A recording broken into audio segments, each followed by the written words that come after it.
The Durian Heat, bringing big ideas and critical opinions in Southeast Asia.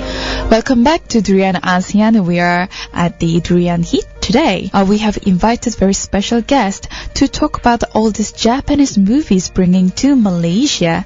And then her name is Miss Kugai Kyoko. She is the Senior Program Officer in the Cultural Affairs Department. So let's say hello to her. Hi. Hi. Thank you for participating in our interviews today at Durian ASEAN.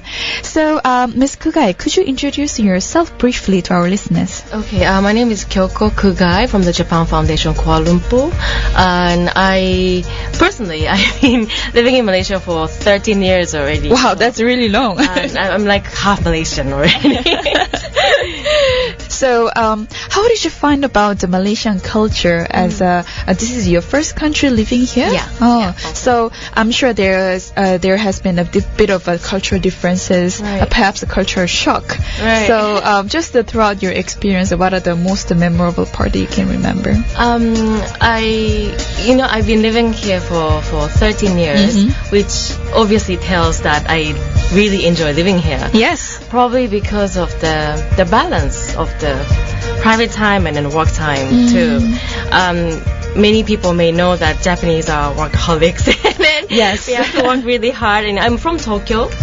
So I was born and grew up in the very, very busy city. Interesting. Yeah, so over here, but KL is a big city too. But I really love the way people still keep the balance. They enjoy their private time with family, and then we are allowed to get a lot of leaves to enjoy the holidays. It's a bit difficult in Japan. Yes, it is. Well, talking about all this leisure time and also relaxing time, like I shortly mentioned before, Japan Foundation is bringing all those Japanese movies here. So could you also just briefly explain what's happening exactly? Okay, this is actually the 12th year of the Japanese Film Festival.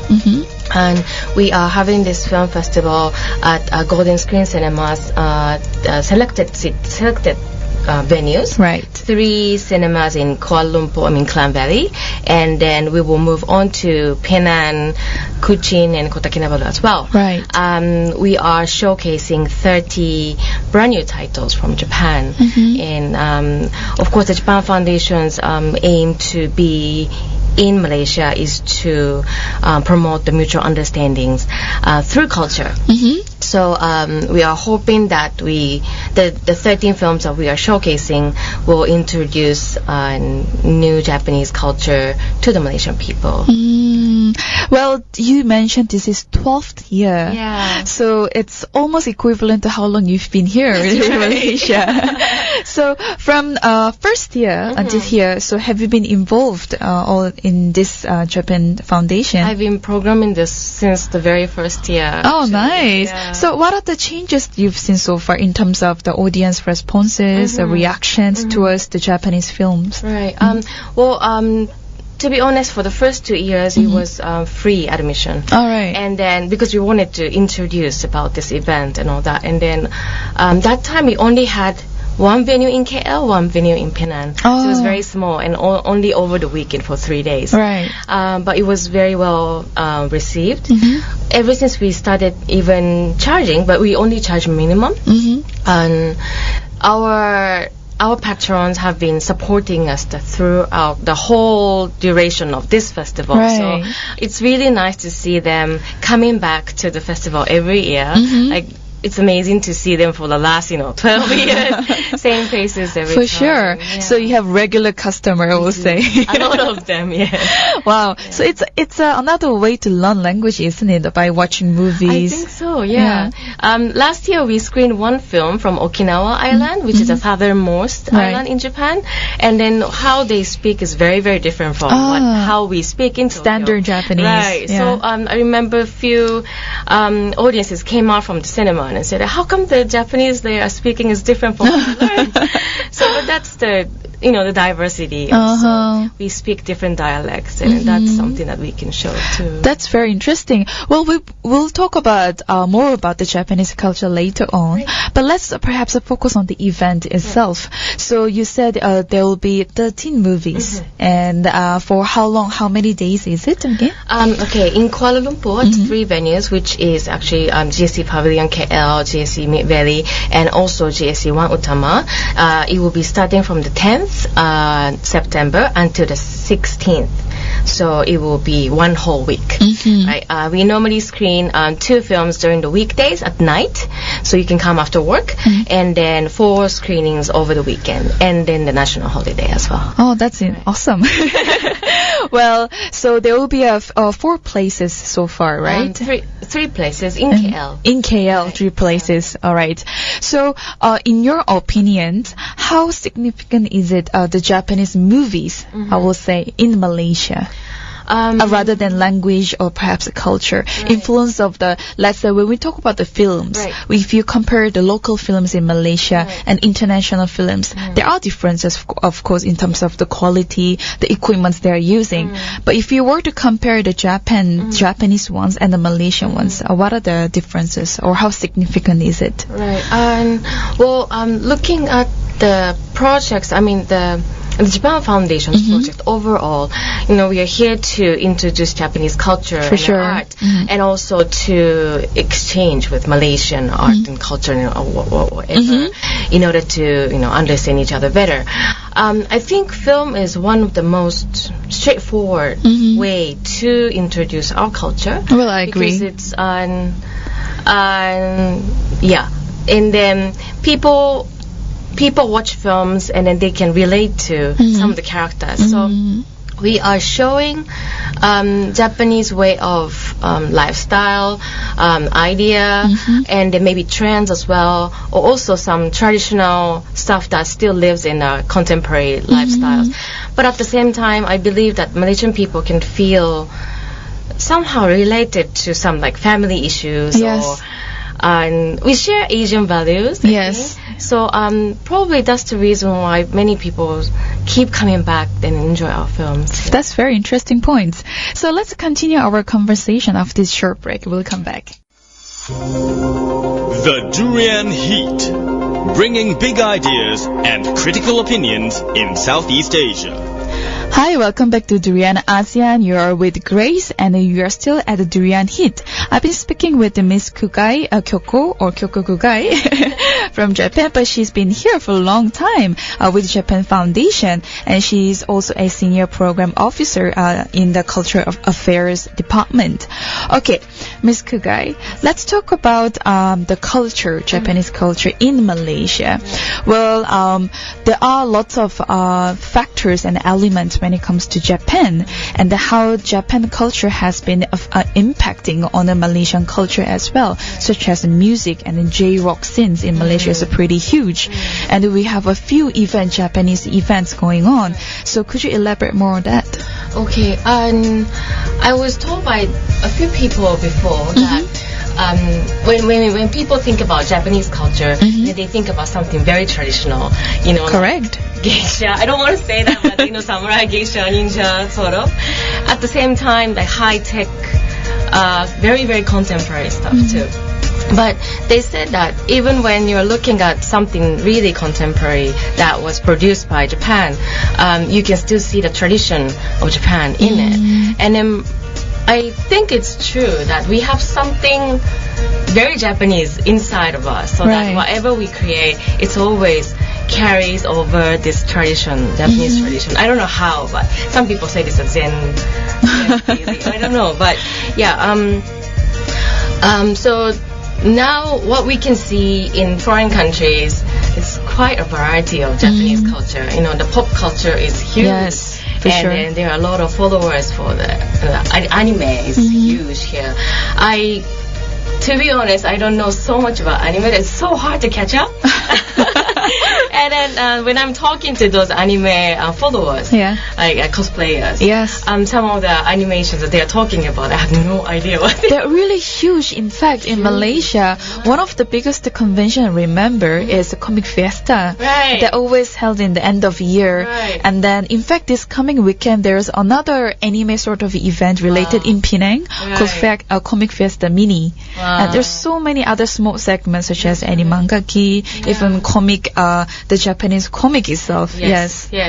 I remember because our office is in Mid Valley, and then there was one big fiesta there. Yeah. So it's okay to see an inside expo because it's the venue for them. But the next to it is a food cafeteria in a food court. And during the lunchtime, it was all cosplayers at the food court. It was very interesting. I didn't know what to say. I mean, the influence was very big. Yes, and for sure. What have we done to the world? But it's very encouraging and to see a lot of people supporting Japanese culture. We're very thankful for that.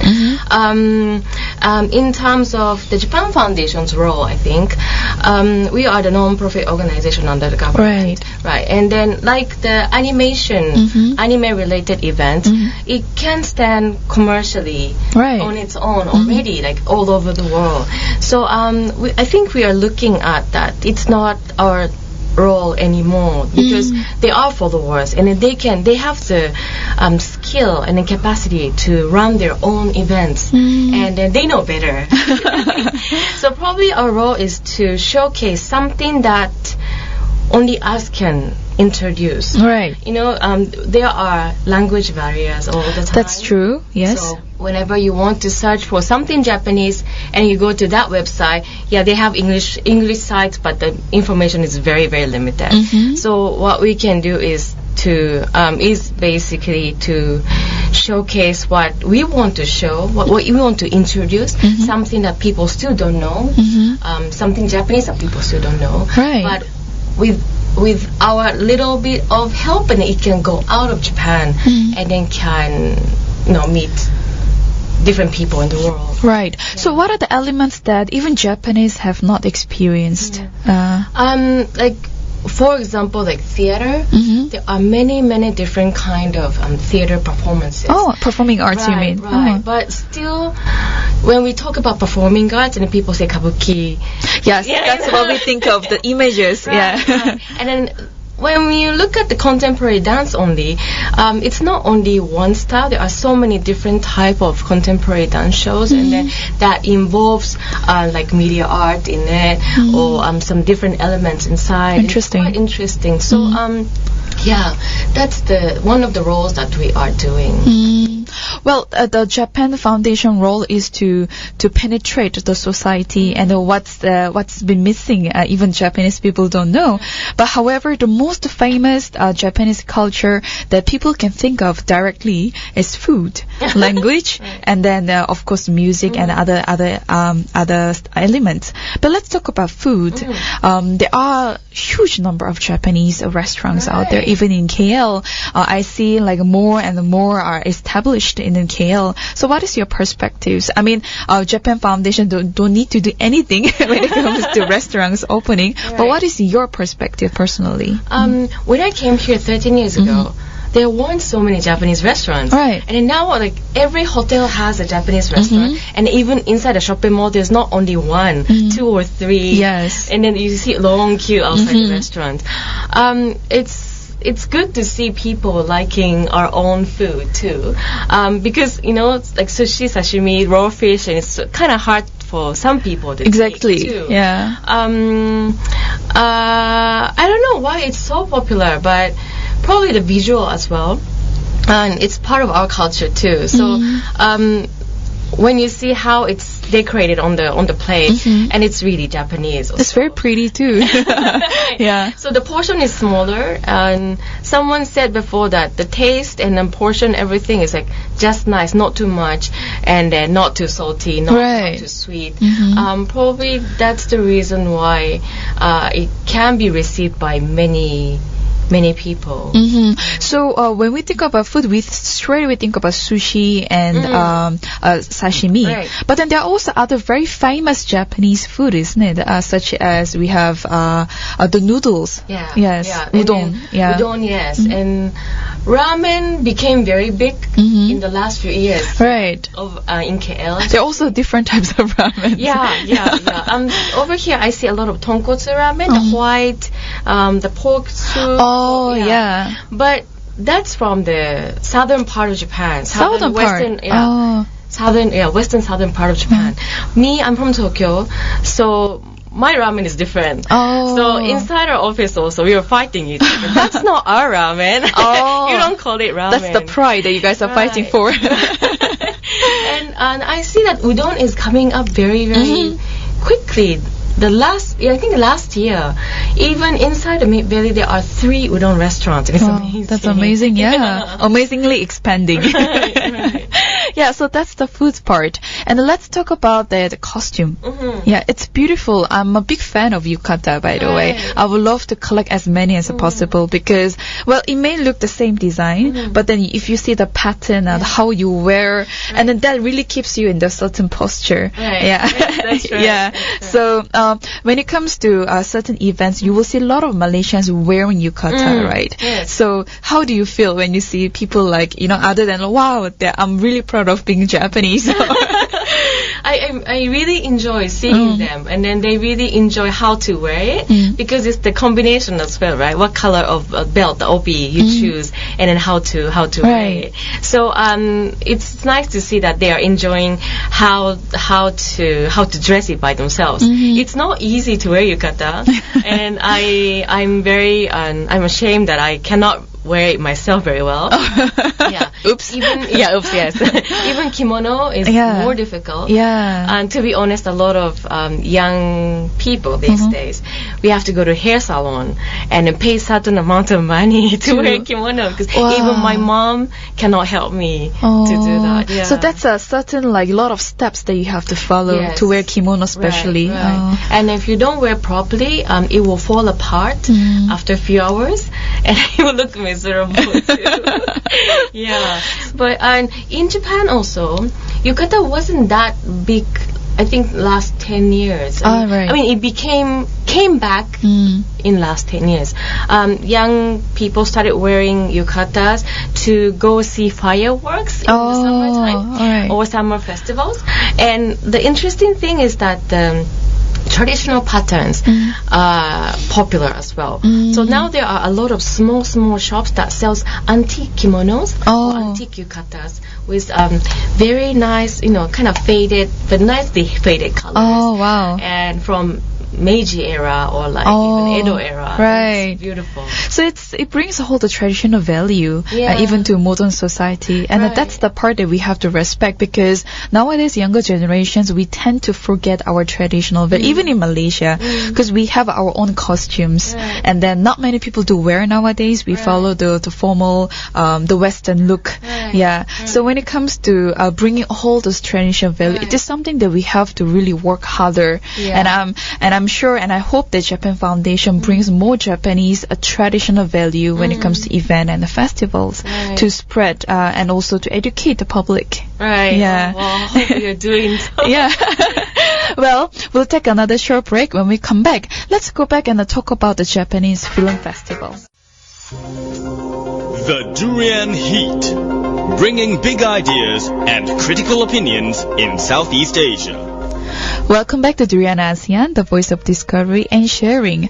You're with Grace at the Durian Heat. I've been speaking with Miss Kyoko Kugai from Japan Foundation. She's a senior program officer in Culture Affairs Department. And we've been talking about the whole Japanese culture in Malaysia. But let's go back to the main event that will happen very soon, which is the Japan Film Festival. So Miss Kugai, could you elaborate more about the movies and the films itself? Sure. Okay. So we have 13 titles this year, including 3 animations.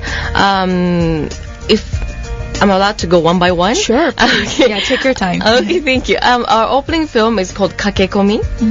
And it's about it's actually still running in Japan. Right. It's a new title and a very big hit as well. It's from Edo era, about 200 years ago. About history, there was temple which was actually working as a shelter for women who cannot get divorced from the husband. So they will run to the temple, but before the temple they have to go to this little inn or cafe to tell their stories and how much they want to get divorced, so that the people there will decide, will see whether the lady is eligible to go up to the temple or not. And it's not a serious story. It's actually based on the real story. There was that temple back then. Still there or no more? Still there. The building is still there. The temple is still there, but it's not functioning as the shelter anymore. I see. Yeah, it was an officially registered shelter by the government. Oh, right. then. Okay. Yeah, but the story is not that serious. You can see that the lifestyle of the people in Edo period, just before it became more Western. I mean, Tokyo became more Western. And also, it's a comedy too. So it has everything inside. It's a bit long, but you don't feel that it's long. It's quite entertaining film too. All right. I highly recommend this one. Sure. Okay. Our Little Sister is also new title which was released this year by a film director Koreeda Hirokazu. We've been showing his films for the last 3 years, I think. Right. This one went to the Cannes International Film Festival. Brilliant. And then it's a human drama about the 3 sisters, and then their father passed away, and then suddenly they found out that there's actually another half sister. Oh my God. So it's a struggle, and then it's a story in the family, but it's not a serious, not that serious story as well. Okay, my highlight here is called Unsung Hero. Unsung Hero. Besides animations, Japan is also famous for what's so-called tokusatsu, which you see that the people are inside the hero's costume and then fight, right. you know? Yes, like yes. Masked Rider, Ultraman, yes. those things. But there's always an actor who's inside. Yes. Which we shouldn't tell to the kids, though. Of course. They still believe in them. Yeah, that's right. So this film is about those actors. Oh. Yeah. So we don't get to see the behind scenes. Yes, of course. And then how hard they have to practice every day because they have to keep fit. And then it's really hard to act inside the mask. And we have done it before with Ultraman. No, I shouldn't be talking about it. Okay. Sure. Anyway, yeah. So you can see the life of the suit actors. Oh, right. It's quite interesting, and it's a comedy too. Yeah. And my favorite love story is Blindly in Love. And as the title says, it's romance. It's a romance, of a guy who is 35 years old, who never had a girlfriend before. Oh, wow. Never been interested in anything else but computer games. But luckily he was not mistaken as a gay. Well, there was a scene that his father is actually asking him, you can tell me honestly, you know. So, and then this love changed him, and it's quite interesting. All right. Yeah, very pretty, too. Okay. Well, there are so many. Probably I should pick some. You can, yes. My favorite. Sure. Petal Dance. It's not a fun film, but I think it really reflects the situation in Japan. It's about 4 girls. 4 girls who, one of them actually tried to commit suicide, but she failed and then hospitalized. So that the 2 girls who were with the girl in university, good friend, decided to go see her and then meet another young girl who actually turned out to be a driver and then drive them to. So those 2 girls and then one young girl is actually struggling why they couldn't save. I mean, she didn't die, but you know why they didn't realize that she was suffering so much. Correct. And what's the word they could have said to her before she decides actually do that action. more than 30,000 people commit suicide in Japan. Yes, I heard Every about year. this quite high rate of Quite committing high, suicide. yeah. And then a lot of people are like standing on the edge and without getting the chance to tell what they are really suffering Oh, right. to anyone. So that I think and not so many films were made from their viewpoint. That not The struggles those and the struggles stress. that the people who are around. And I've been in this situation before. I see. I couldn't save my friend. So it was really touching film. Maybe for some people it's really some people can really relate to this film. Right. Some may not. They may think that it's like a really slow and boring film. But I think it really reflects on the society of Japan now. And the 4 ladies are very beautiful, almost no makeup, with very dark costumes Right. that actually highlights their facial expressions, and then their silences tells a lot of things, and it's Wow. really beautiful. So it's that detail. that detail. Wow, yeah. that's amazing. Yeah. And then probably I should touch one of the animations too. Yeah, let's go there. Okay. Okay. 1, 2 maybe. Quickly 3. Okay. So Gundam is a huge title. Oh, we all know. Okay, good. So yes, this is one of the latest titles of Gundams. I really hope a lot of Gundam fan in Malaysia come over and see the show during Yep. our festival. Initial D also have a lot of followers here. I think you have seen this car in Malaysia too, with this sticker on. Right. So this is the second version of the legend that continues from the last year's story. Another one. What's the English title? Yeah, Tyranno. The Adventure of Tyranno Boy. It's about an adventure of this little baby dinosaur. And this was actually produced based on a very, very well selling picture book for kids. Oh my god. Yeah, and actual book is the pictures are, what do I say, a bit more scary. This is like prettier. And Less scary. Right. But this is one of the titles that the whole family can enjoy together. Oh, so I that's really so hope good. that a lot of young kids can come over with the parents. That's awesome. Right. Well, thank you for the explanation. Well, so we have a variety of the types of the movies that we can experience in September. Yep. So could you mention again about the date and the whole event? Okay, so this is the Japanese Film Festival 2015, and then it will be happening in September in Kuala Lumpur from 10th to 16th at GSC Pavilion KL, GSC Mid Valley, and GSC Wang Utama. And it will go to Penang at GSC Gurney Plaza from 17th to 20th, and then to Kota Kinabalu from 24th to 27th at GSC Surya Sabah, and then to the final destination Kuching from 1st to 4th October at GSC City 1 Mega Mall. So you have the whole this schedule out there. Do not miss it. Go and enjoy and experience the whole Japan film and the values that you can carry with your rest of your day, and also share with your friends and families. So thank you so much, Ms. Kugai, for coming over. So we'll come back for the next session. So stay tuned.